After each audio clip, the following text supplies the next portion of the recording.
distância. Tentaremos porém dar uma ideia dessas distâncias sucessivas, tomando como medida a velocidade da luz.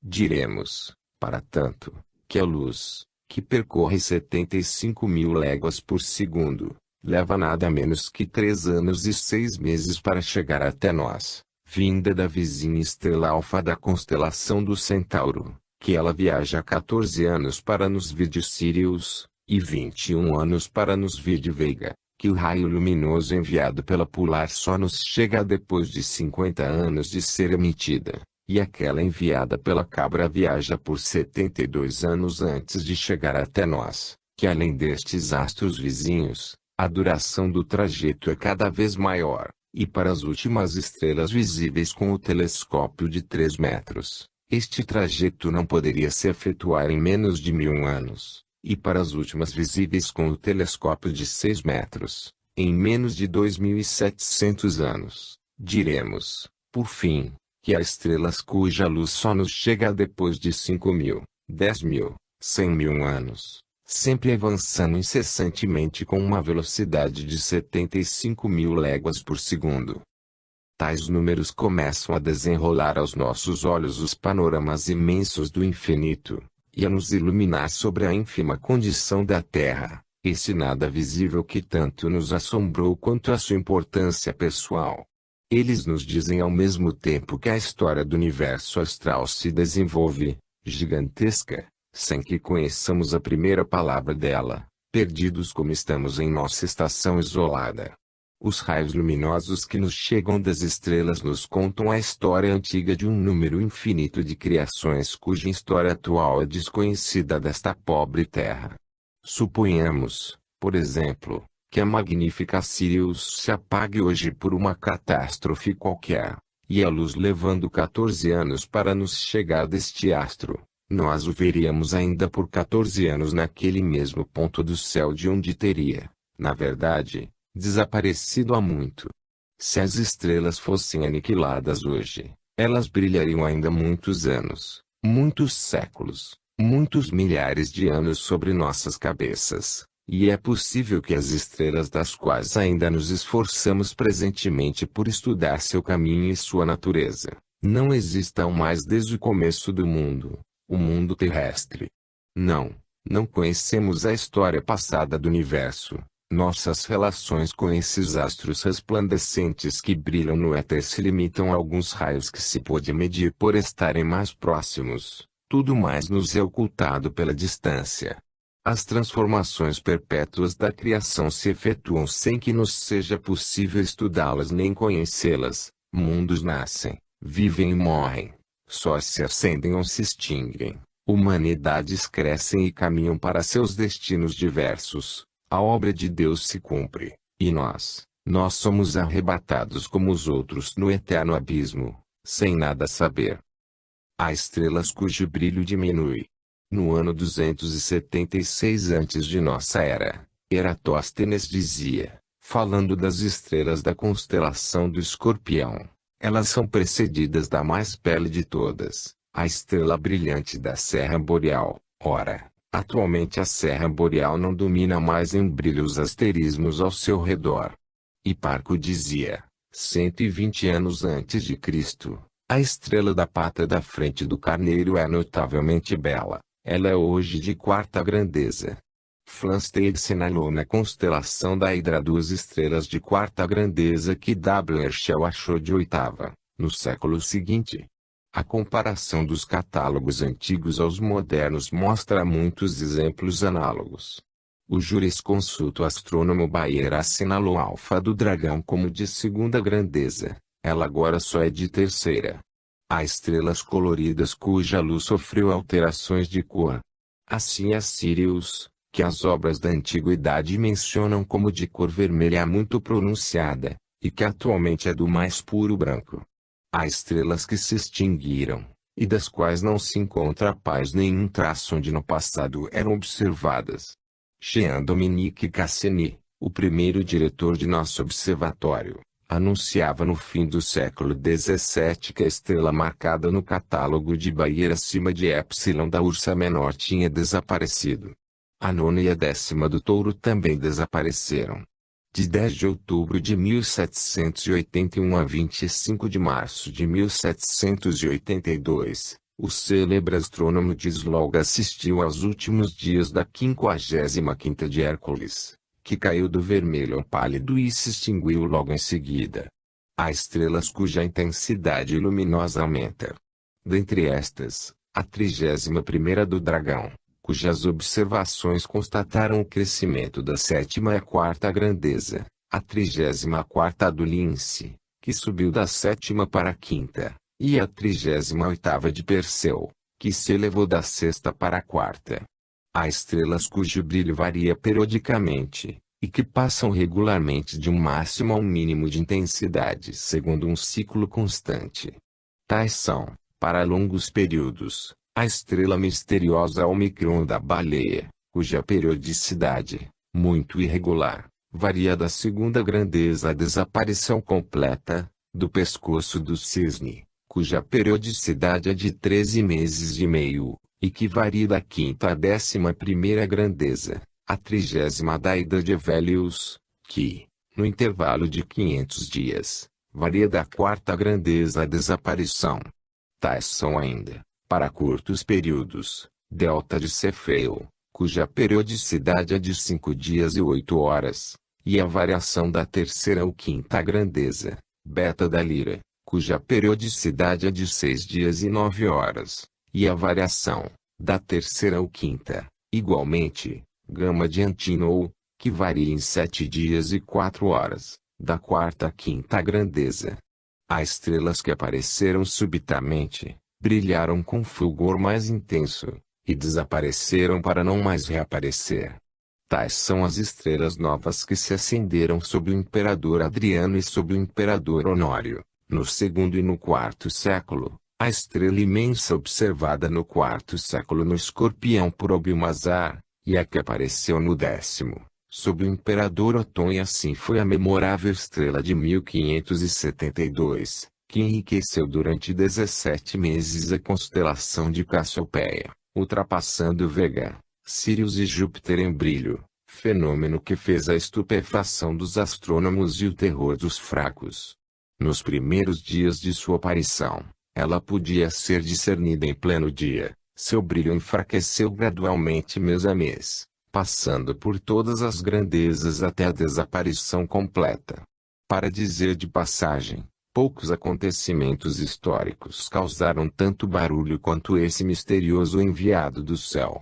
Era 11 de novembro de 1572, poucos meses após o massacre de São Bartolomeu, o mal-estar geral, a superstição popular, o medo dos cometas, o temor pelo fim do mundo, anunciado havia muito pelos astrólogos, era um excelente pano de fundo para uma tal aparição. Também logo foi anunciado que a estrela nova era a mesma que conduzira os magos a Belém, e que sua vinda pressagiava a volta do homem-deus à terra e o juízo final. Pela 100ª vez, quiçá, este tipo de prognóstico foi dado como absurdo. Isto não impediu que os astrólogos tivessem grande crédito 12 anos mais tarde, quando anunciaram de novo o fim do mundo para o ano de 1588. Essas predições tiveram no fundo a mesma influência sobre as massas populares, até nosso século e, por que não dizê-lo, não produziram muito bem o seu pequeno efeito muito recentemente, por ocasião do cometa imaginário de 13 de junho de 1857. Ai de nós! A história de nossa humanidade é a história de suas fraquezas, mas retornemos ao nosso tema. Entre as estrelas que apareceram subitamente para não mais reaparecer, mencionemos ainda a de 1604, que, a 10 de outubro do mesmo ano, ultrapassava em sua brancura resplandecente as mais brilhantes estrelas, e o brilho de Marte, Júpiter e Saturno, perto dos quais se encontrava, no mês de abril de 1605, ela decaíra para a 3ª grandeza, e em março de 1606, tornara-se completamente invisível. Citemos por fim a famosa estrela da Raposa, que apareceu igualmente em 1604, e ofereceu o singular fenômeno de se enfraquecer e se reanimar várias vezes antes de se apagar completamente. Aparições análogas se manifestaram em 1848, 1866 e 1876.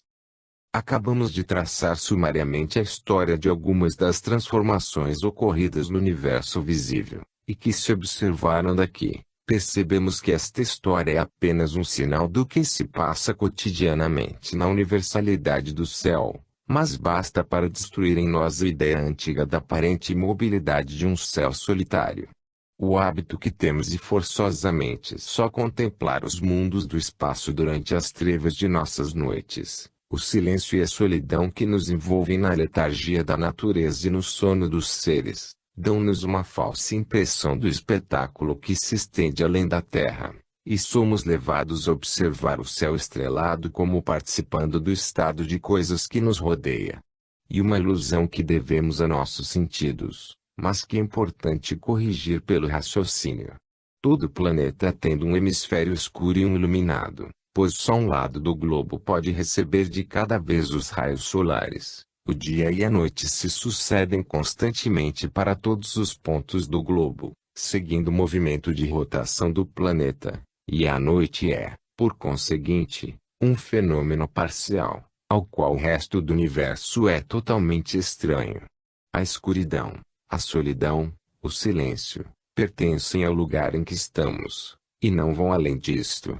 Trata-se de um acidente terrestre, que não estende sua sombra sobre o universo. O céu imenso, povoado de astros sem números, não é por isso uma região de imobilidade e de morte. Sua inércia desapareceu com a escola dos peripatéticos, sua mutabilidade incessante é proclamada pelas observações de nossa era. Tudo caminha, tudo se transforma, tudo resplandece de vida e de atividade.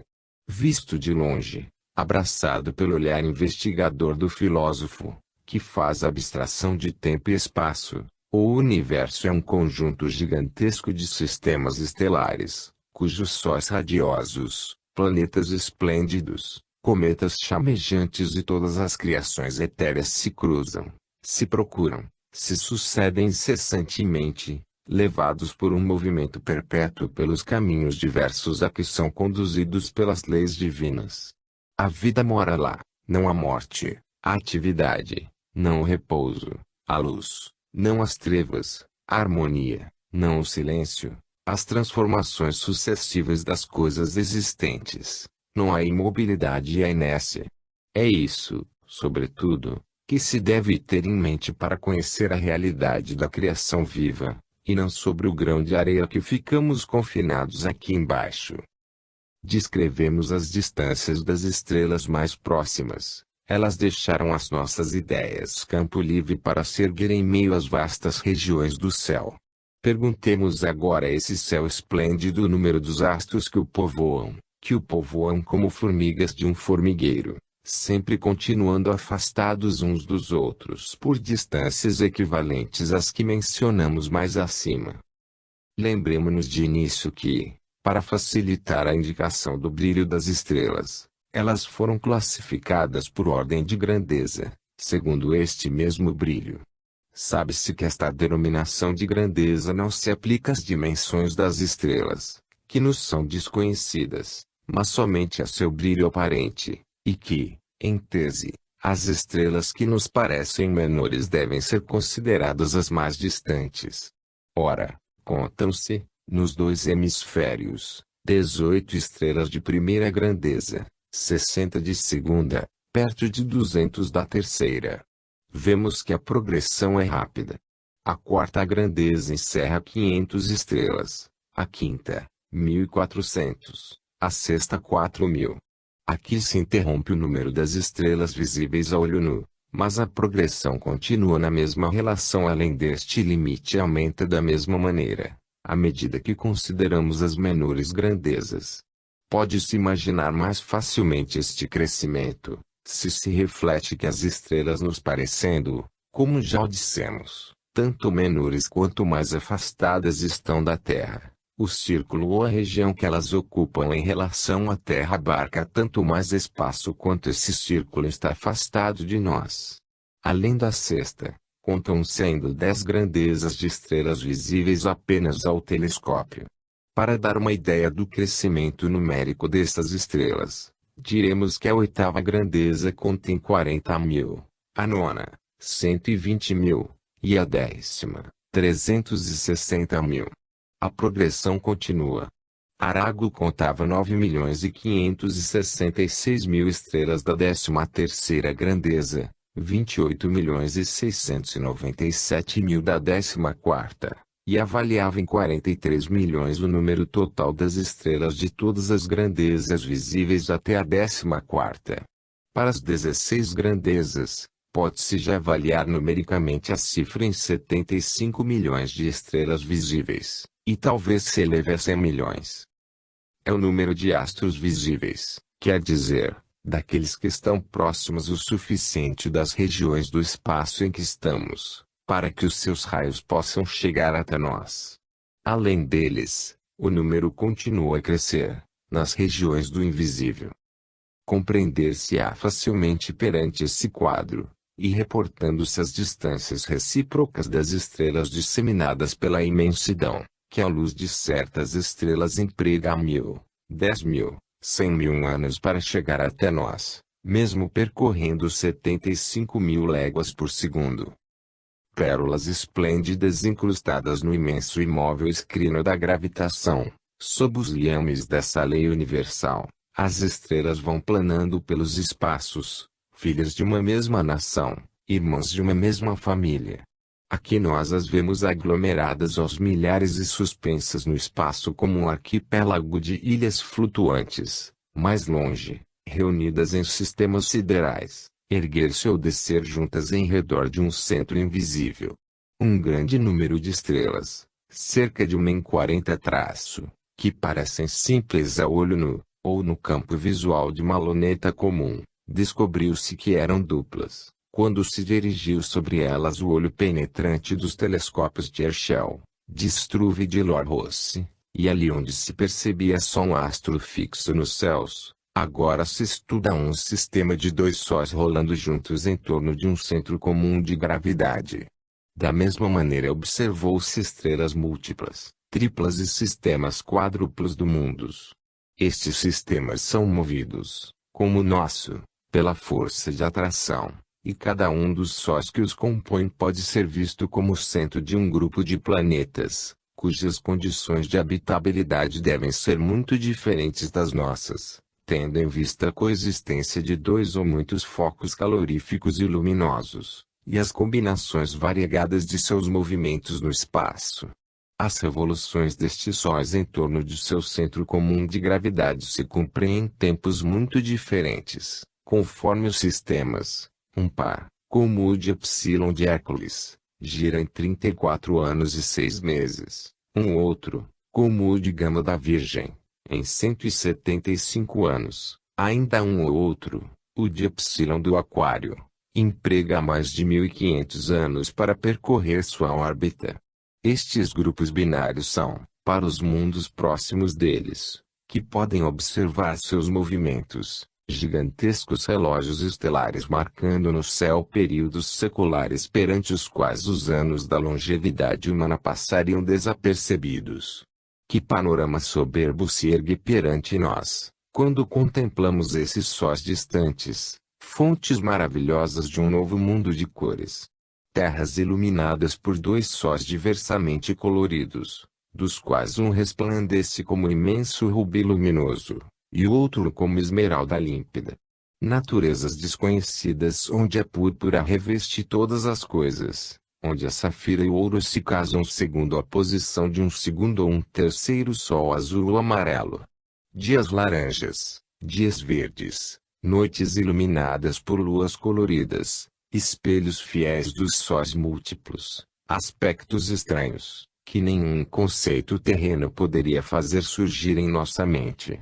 Quem pode duvidar que os elementos desconhecidos com que a natureza decorou esses astros longínquos, que as condições de existência que caracterizam seus planetas respectivos, que o modo de ação das forças cósmicas, do calor e da luz combinados de vários sóis, que a sucessão misteriosa de dias talvez sem noites e de estações indecisas, que a presença de vários focos elétricos, a combinação de cores novas e desconhecidas e a associação de tantas ações simultâneas não desenvolve na superfície desses mundos uma vasta e magnífica escala de vida, tipos inimagináveis para nós, que só conhecemos um ponto isolado do universo.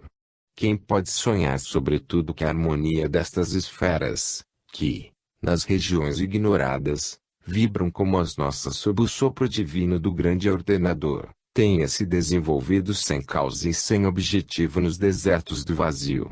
E quem ousaria sustentar que esses imensos sóis só foram criados para girar eternamente um em torno do outro? Digamos agora que a maior parte das estrelas que vemos no céu, e especialmente aquelas que pertencem à Via Láctea ou que se encontram nas regiões vizinhas, formam um mesmo conjunto, um mesmo grupo, designado em astronomia estelar sob o nome de nebulosa.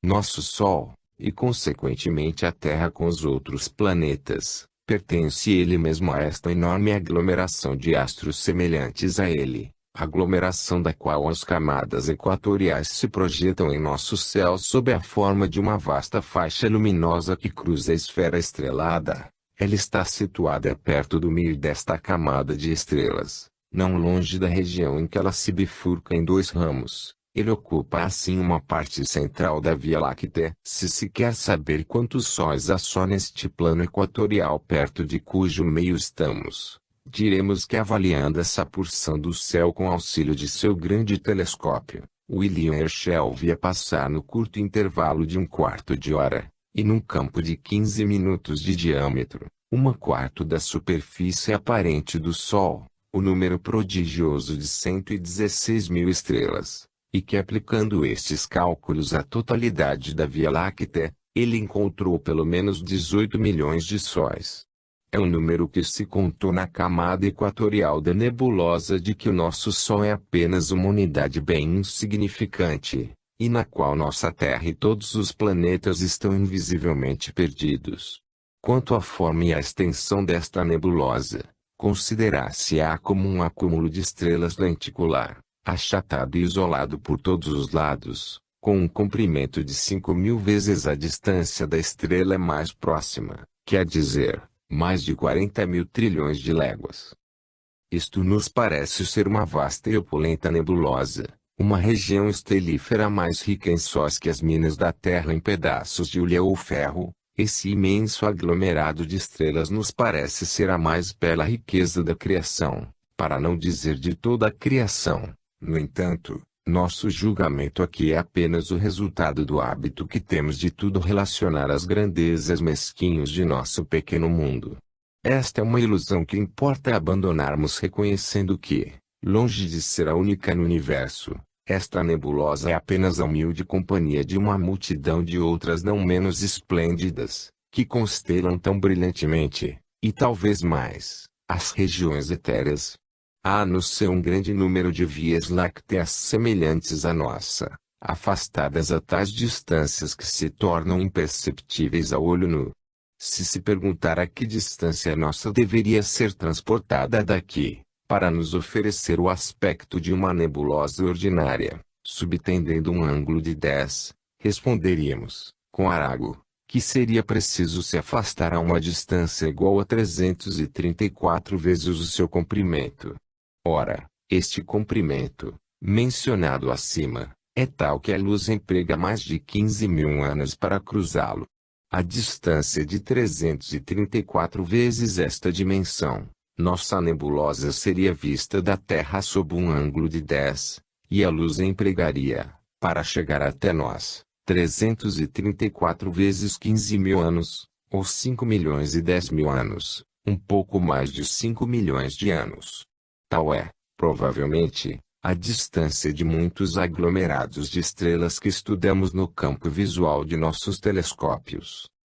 O espaço está salpicado de nebulosas tão afastadas da nossa, malgrado a extensão incomensurável que elas ocupam, que a luz dos sóis que as compõem só chega até nós depois de milhões de anos de viagem incessante a 75.000 léguas por segundo, e os instrumentos mais aperfeiçoados só as mostram a nós sob a forma de manchas esbranquiçadas perdidas no fundo desse espaço insondável.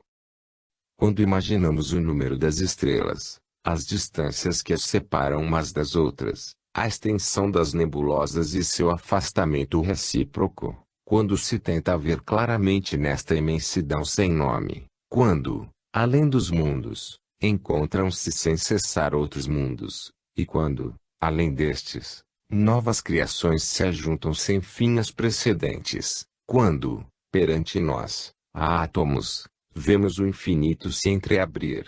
Sentimos estremecer a alma no fundo do ser, e perguntamo-nos, com uma curiosidade ingênua e terrificada, o que é um tal universo, que cresce à medida que nossos conceitos sobre ele aumentam, e que, mesmo que esgotássemos toda a série dos números para exprimir sua grandeza, se encontraria ainda infinitamente acima, e englobaria todas as nossas aproximações, como faria o oceano com um grão de areia que cai e se perde nas águas. E em nossa mente que se encontram os limites, o espaço não sofreria com isto. E quando nossas pesquisas nos levassem aos últimos limites das apreciações possíveis, e acreditaríamos conhecer o conjunto das coisas, este conjunto seria maior ainda, sempre maior, tão inacessível às concepções de nossa alma quanto o mundo sideral era de início inacessível à observação de nosso olhar.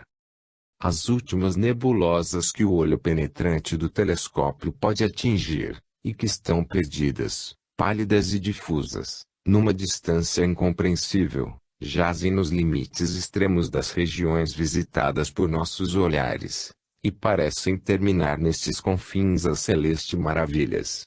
Mas ali onde se detém a nossa vista, auxiliada mesmo pelos recursos mais poderosos da óptica, a criação se desenrola ainda majestosa e fecunda, e onde se abate o arrojo de nossas ideias fatigadas, a natureza, imutável e universal, desdobra sempre sua magnificência e seus paramentos. Em torno da Terra, além do espaço onde estão perdidos os olhares pasmos dos mortais, além dos céus, o próprio espaço se renova sempre.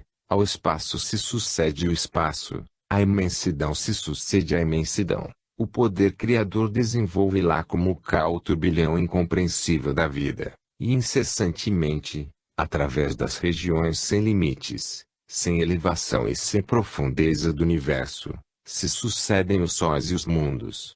Nosso impulso pode prolongar-se assim ao infinito. Além dos limites mais distantes que nossa imaginação, recuando sem cessar, possa designar a essa natureza inconcebivelmente produtiva, a mesma imensidão e a mesma natureza existem sempre, sem nenhum fim possível, e encontramos no infinito, se não uma renovação de mundos cheios de riqueza e de vida, ao menos um espaço sem limites onde estas flores do céu podem eclodir e se desenvolver, é o império do próprio Deus, no qual não podemos encontrar limites, mesmo que vivêssemos eternidade para levar nossas investigações além de toda a expressão imaginável. Leitor, detenhamo-nos, exprimamos aqui francamente a ideia que fazemos da Terra.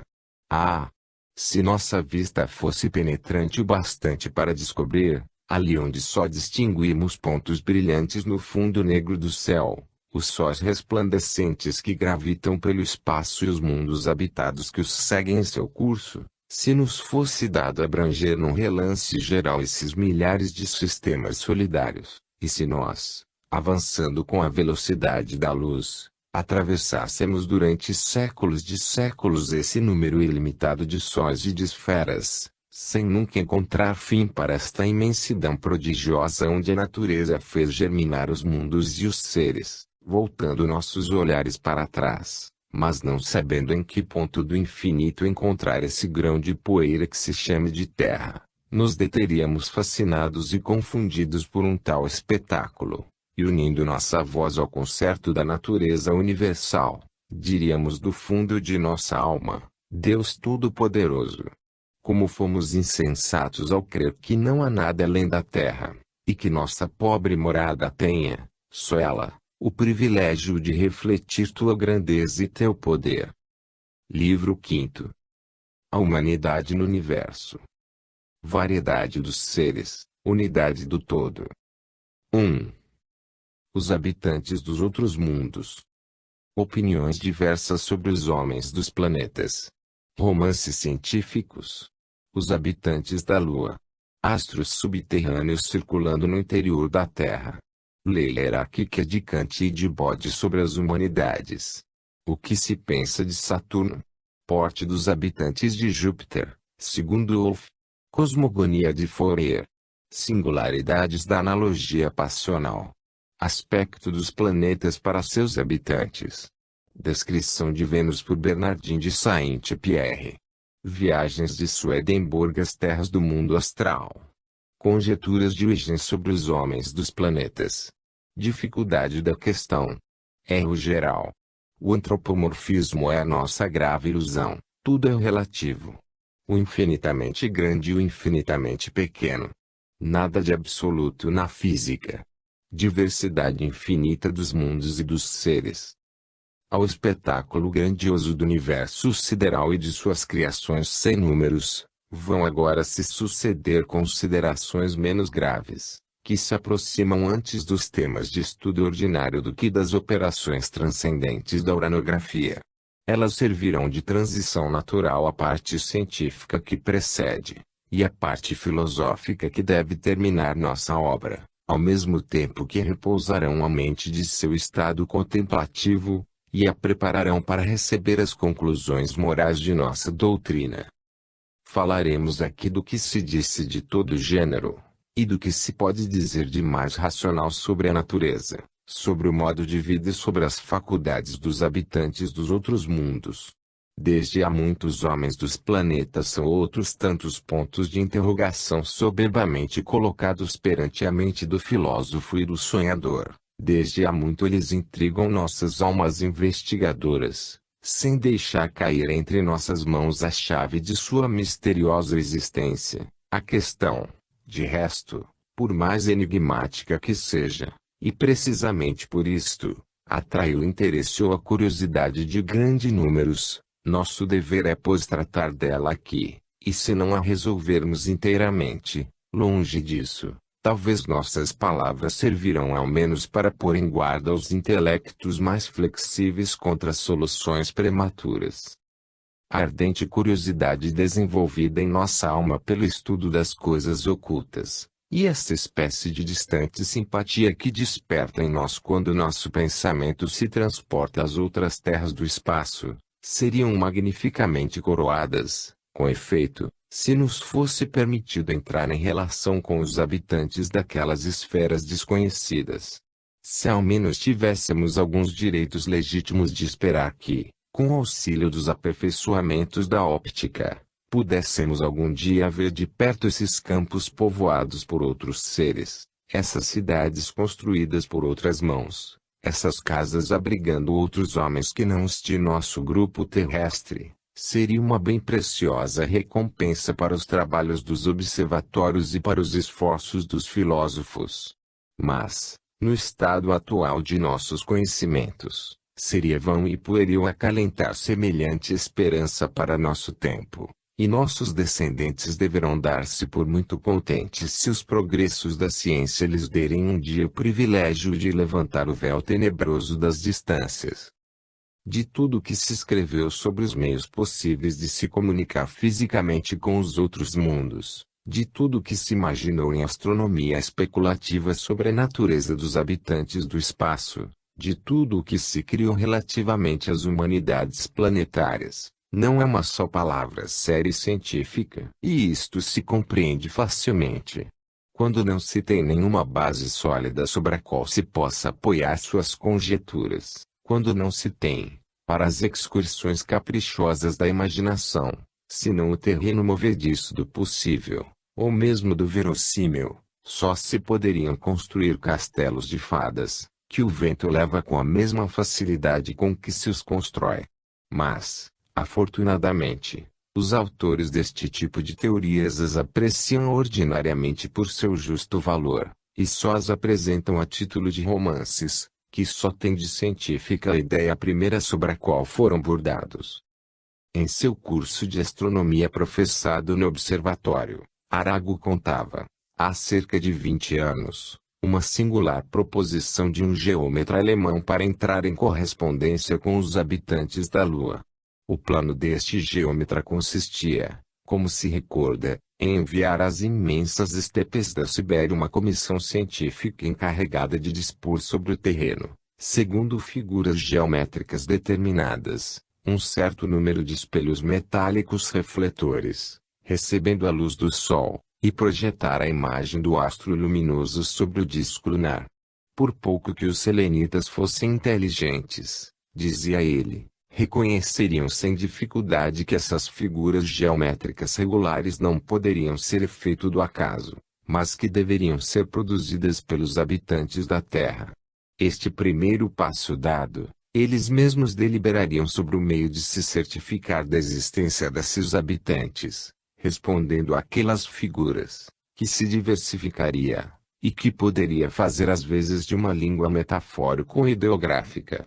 Assim se estabeleceria entre os dois astros uma comunicação por meio da qual se conversaria sobre todas as coisas.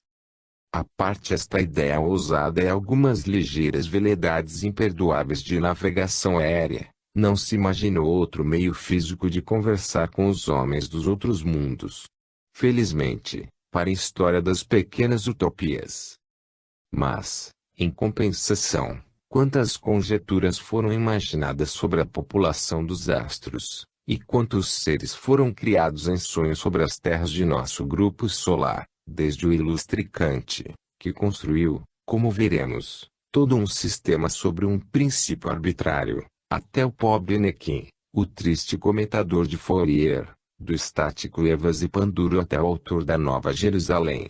Uns, atiçados pelas maravilhas da mitologia antiga ou pelos arcanos da astrologia, outros absortos por uma ideia fixa, ou encerrados num círculo de sistemas, outros ainda, levados para cá e para lá por fantasias sem fundamento e sem solidez. Que se edifique um romance lunar sobre uma ideia filosófica, como o fez no passado Cyrano de Bergerac, ou que se serva de uma ficção deste gênero para defender uma causa justa e útil, como já se fez algumas vezes, pode ser uma obra importante, às vezes de alto valor e considerável alcance, mas que se construi uma estrutura de teorias imaginárias sobre um sonho vazio, isto só é permitido aos Asmodeus ou às Sherazades. Esses tipos de conceitos, todavia, por vezes são curiosos e dignos de um certo interesse. Há ideias científicas, entre as quais se encontra a da pluralidade dos mundos, que oferecem um lado pitoresco mais acessível que qualquer outro à imaginação, e a partir do momento em que nos deixamos arrebatar por esta inclinação doentia ao maravilhoso, que nos leva a todos para as vagas regiões do desconhecido, já é o primeiro passo feito no caminho do erro. Citaremos algumas dessas teorias imaginárias construídas a propósito de ideias científicas. Elas abrirão a história conjetural das assertivas mais ou menos audazes que se emitiu sobre os homens planetários. Eis de início um episódio das viagens de Alexandre von Humboldt. Este ilustre autor conta em seu Cosmos, tomo 1, que as determinações geognósticas de Lesbe sobre a esfera terrestre, que este supõe a ser oca, acarretaram concepções fantásticas por parte das mentes estranhas às ciências. Chegou-se não somente a admitir a ideia de Lesbe como a expressão da realidade, mas ainda a povoar com seres diversos essa esfera oca, e ainda mais, fazer ali circular dois astros iluminadores, Plutão e Proserpina, nomes bem apropriados à circunstância. Indicou-se mesmo que no 52º grau de longitude encontrava-se uma abertura de comunicação, que podia servir os habitantes da superfície para descer para lá. Melhor que isso, Humboldt e seu colega Ciro Davi foram insistente e publicamente convidados pelo capitão Sims a empreender essa expedição e visitar o interior da Terra. Estas ideias têm alguns pontos em comum com aquelas com que éramos assustados em nossa infância, sobre o Poço do Diabo, abertura situada nas profundezas de uma cratera extinta, pela qual se podia penetrar nos infernos. Lembramos, quanto a este assunto, a engenhosa explicação do movimento da Terra dado pelo monge de que fala Cyrano. As chamas dos vulcões nada mais seriam, segundo esta teoria, que o fogo do inferno escapando por respiros abertos através da crosta terrestre. O centro da Terra seria o foco. Ora, os danados, procurando afastar-se ao máximo deste lugar de tortura, até mesmo escapar, se possível, aglomeram-se em multidão sob a superfície da Terra ou, melhor dizendo, agarram-se à crosta sólida que forma esta superfície. A partir daqui, semelhantes aos esquilos, que imprimem um movimento rotatório à sua gaiola móvel, subindo sem cessar por seu interior, os condenados veem o globo fugir eternamente sob seus agarrões. Por certo, é difícil ficar sério perante tal explicação para o movimento da Terra. A estas criações romanescas, poder-se-ia acrescentar o elixir do diabo, do fantástico Hoffmann, como maravilhoso no qual o narrador expõe as peripécias de uma viagem subterrânea ao centro da Terra. O viajante cai um belo dia do fundo de um precipício, num abismo, abismo este que é o interior do globo terrestre. Continuando em sua queda, chega ao planeta Nazar, mundo que ocupa o centro dessas regiões interiores, e habitado somente pelas árvores. Ele conta demoradamente os costumes, usos e condição social dos cedros majestosos, carvalhos ambiciosos, mirtos elegantes.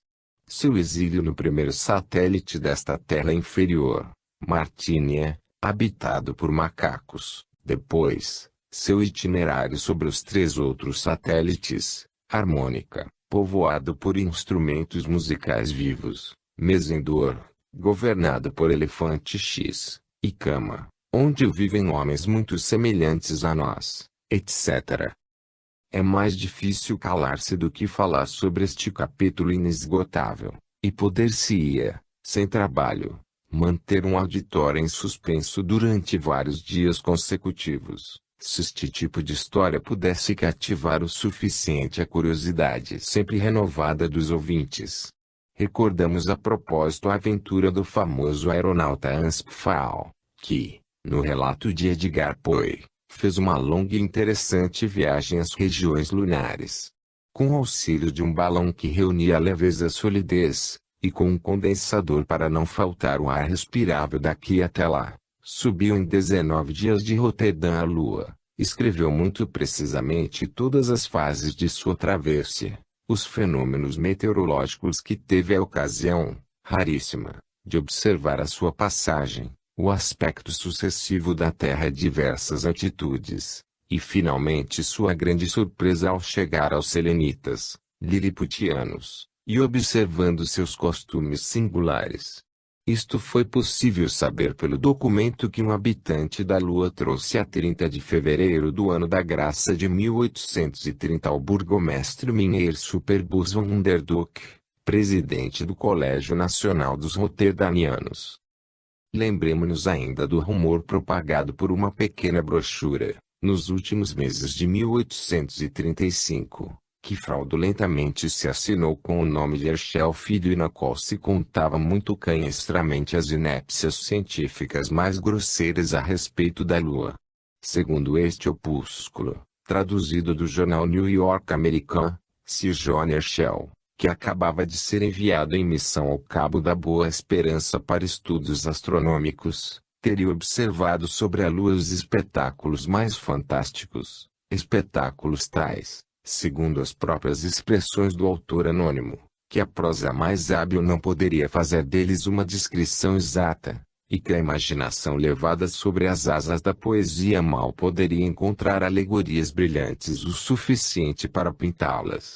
No meio dos locais mais pitorescos, viam-se sombrias cavernas de hipopótamos se erguerem no alto de imensos precipícios como fortalezas no céu, e florestas aéreas parecendo suspensas no espaço. Brilhantes anfiteatros exibindo mil rubis ao sol, cascatas prateadas, rendas de ouro virgem ornamentando as ricas franjas das verdes montanhas. Carneiros de chifres de marfim pastando nas planícies, cabritos brancos vindo beber nas torrentes, patos, nadando nos lagos. Melhor que tudo, os homens da lua eram grandes seres alados, de nosso tamanho, e cujas asas eram membranosas, como as dos morcegos. Estes homens-pássaros revoloteavam os grupos, de colina em colina, etc., etc.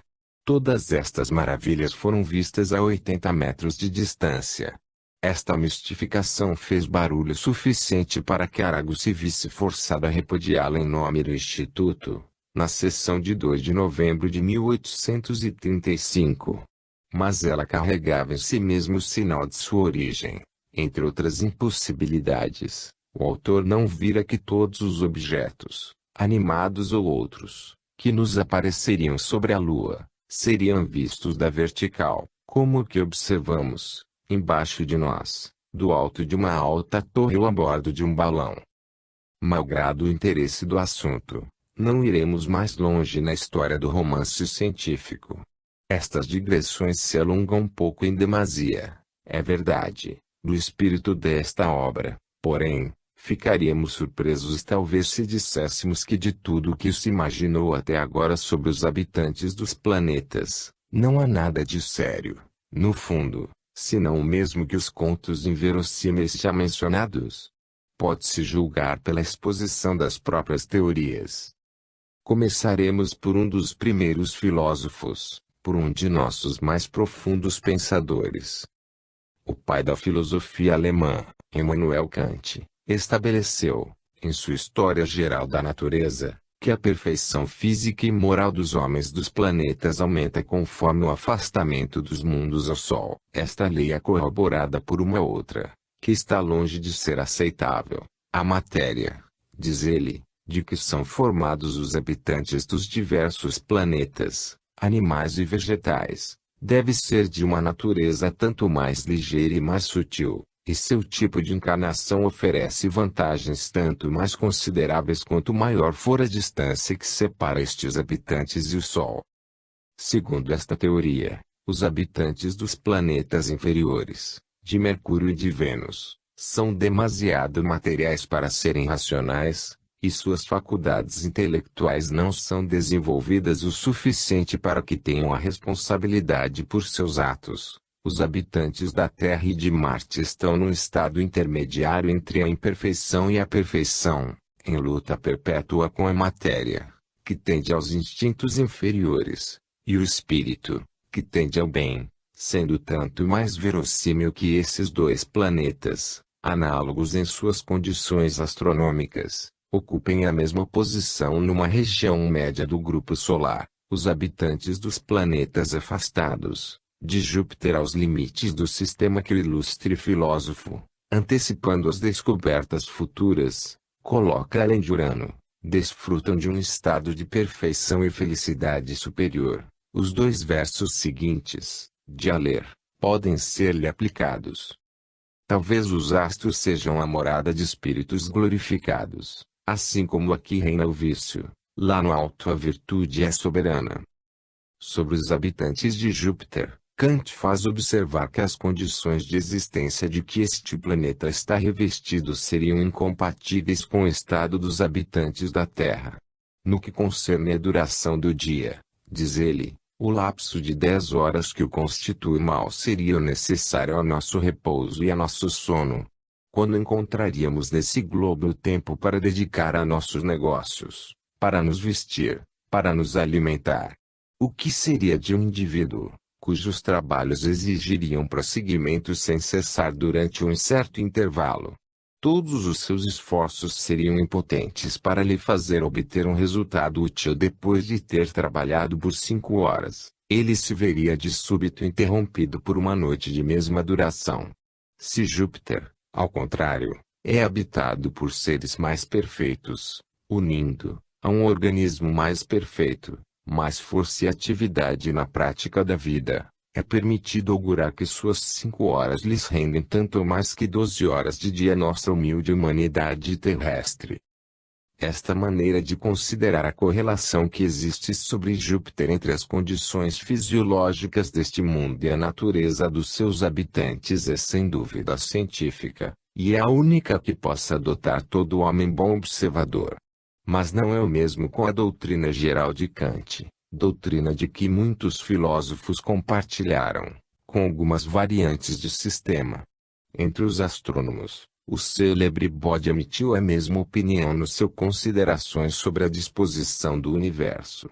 Segundo seu princípio, a matéria de que os seres dotados de razão, os animais e as plantas são formados seria tanto mais leve, mais fina e mais sutil, suas partes seriam melhor coordenadas entre si. Em uma palavra, o envoltório corporal seria tanto mais apropriado para servir a alma, quanto o planeta fosse mais afastado do astro central.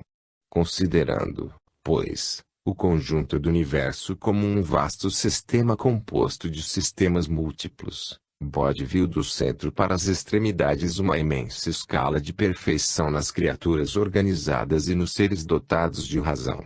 As criaturas colocadas abaixo da escala diferem pouco da matéria bruta. As que ocupam o degrau mais alto se aproximam dos seres que ocupam a última classe na ordem sublime das inteligências puras.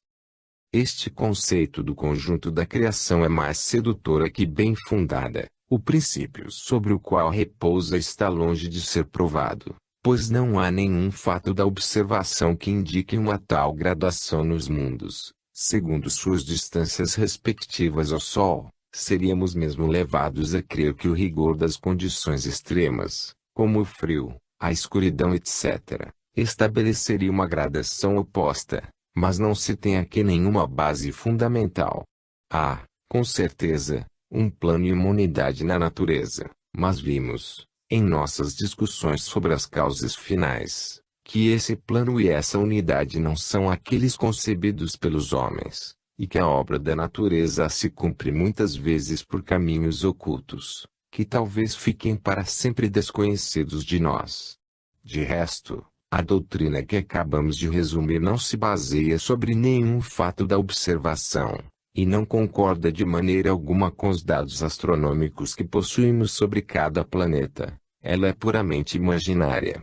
Natureza é uma palavra que deve exprimir, para a mente do filósofo, a ação permanente da força criadora, ou, para falar mais exatamente, a ação permanente das volições divinas. Mas a natureza não é uma pequena pessoa que age segundo as regras estreitas idealizadas pelo homem, e que se submete, em suas criações, a estas leis arbitrárias, parciais e muitas vezes caprichosas, que às vezes imaginamos surpreender nela. Ordinariamente é o contrário o que acontece, e no exemplo que acima de tudo nos ocupa, ela não parece ter seguido nenhuma regra deste gênero para espalhar seus dons sobre os mundos planetários, e de Mercúrio a Netuno não há outra gradação conhecida senão a que resulta necessariamente de suas distâncias respectivas ao Sol, quanto aos tamanhos, densidades, diversas condições astronômicas, número de satélites etc. Nossas considerações do livro 2 mostraram que não existe nenhuma lei de proporcionalidade.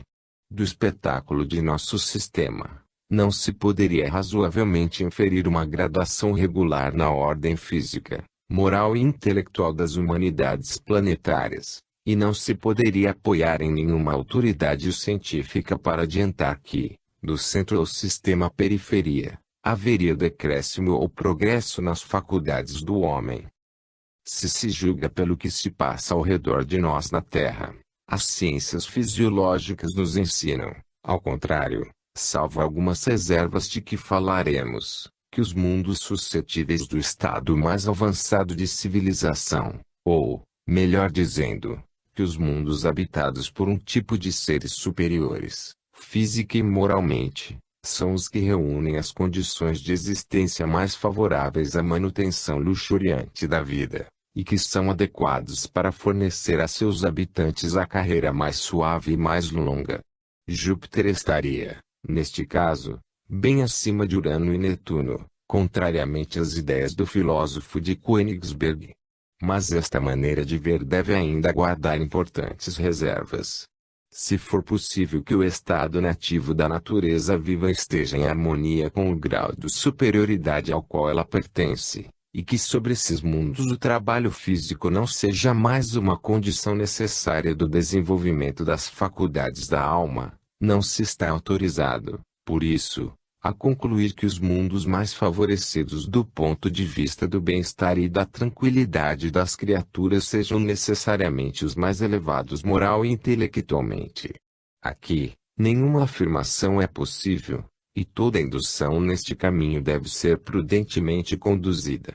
E, em todo caso, o resultado de nossa observação e de nosso raciocínio não poderia ser estendido de maneira absoluta à universalidade dos mundos, porque seu valor se atenua consideravelmente a partir do momento em que não tomamos mais existência terrestre como comparação, e como na realidade as humanidades planetárias diferem da nossa em sua natureza íntima, modo de viver, funções vitais e em tudo o que constitui sua maneira de ser, vemos que toda afirmação a seu respeito peca, necessariamente, pela base.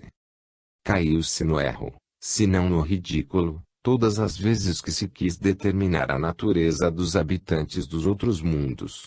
Uns, como Cornélio Agripa e os geomantes, conduzidos apenas pelo sonho e arrastados pelos caprichos de uma imaginação sem rédeas, criaram, na superfície dos planetas, homens cuja vida estava calcada nas metamorfoses da antiga mitologia, como se houvesse algum ponto comum entre as operações da natureza e os desregramentos da mente humana. Outros, a exemplo do alemão Wolff, aplicaram aos habitantes de nosso globo as condições respectivas dos planetas, e imaginaram que os habitantes destes nada mais eram que os homens terrestres, modificados em sua constituição orgânica. Aqui ainda se fala contra o ensinamento da natureza, que cria sem dificuldades seres novos, segundo tempos, lugares e circunstâncias. Outros ainda, como fez recentemente o Dr. Whewell, veem sobre a Terra as melhores condições de vida, malgrado a inferioridade evidente desta, e não conseguem se resolver a povoar os outros mundos senão com criaturas não inteligentes, produções bizarras e inúteis, imaginadas em virtude dos mesmos princípios, comparando as condições nas quais vivem os seres na Terra com as condições dos planetas aos quais estes seres seriam transportados. Julgar-nos-íamos realmente sob a ação de um sonho, quando se deixa absorver pela leitura das especulações antigas deste gênero, sobre os planetas que tinham a infelicidade de ter uma má reputação nos anais da astrologia. Saturno, sobretudo, o pobre Saturno nunca se ergueu de sua queda mitológica, depois do dia nefasto em que foi destronado por seu honorável filho Júpiter. Ele sempre tem nas mãos sua desastrada foice, está sempre com o aspecto de um velho, ou pior, e conserva fatalmente seu papel fúnebre de ministro das vinganças. Para dar um exemplo das opiniões extraordinárias que os antigos astrólogos elaboravam sobre os planetas, citaremos, a propósito de Saturno, alguns extratos de livros de alquimia e de filosofia oculta. Lendo hoje essas elucubrações grotescas, perguntamo-nos se esse tipo de escritor não estava querendo mofar do leitor. E o nec plus ultra do absurdo. Eis aqui algumas amostras. O autor do Tratado dos Julgamentos dos Temas Genetlíacos afirma que Saturno é tardo em seus efeitos, pesado, grave e poerento, muito perigoso quanto a todos os seus aspectos e considerações. Preside aos velhos, aos pais, avós e bisavós, aos trabalhadores e mendigos, ébrios e falsificadores de metais, correiros, oleiros e os que têm pensamentos profundos. Acarreta prisões, doenças demoradas e inimigos ocultos. Ele faz os homens de cor negra e de açafrão, olhos presos à terra, magros, recurvados, com olhos pequenos e pouca barba, tímidos, taciturnos, supersticiosos, fraudulentos, avaros, tristes, laboriosos, pobres, desprezados, mal afortunados, melancólicos, invejosos, obstinados, solitários, etc., etc. Entre os membros, atribui-se-lhe a orelha direita, a vesícula, a bexiga, os ossos e os dentes. A última qualidade de Saturno é a hipocrisia, quer dizer, essa qualidade de máscara que faz parecer por fora muita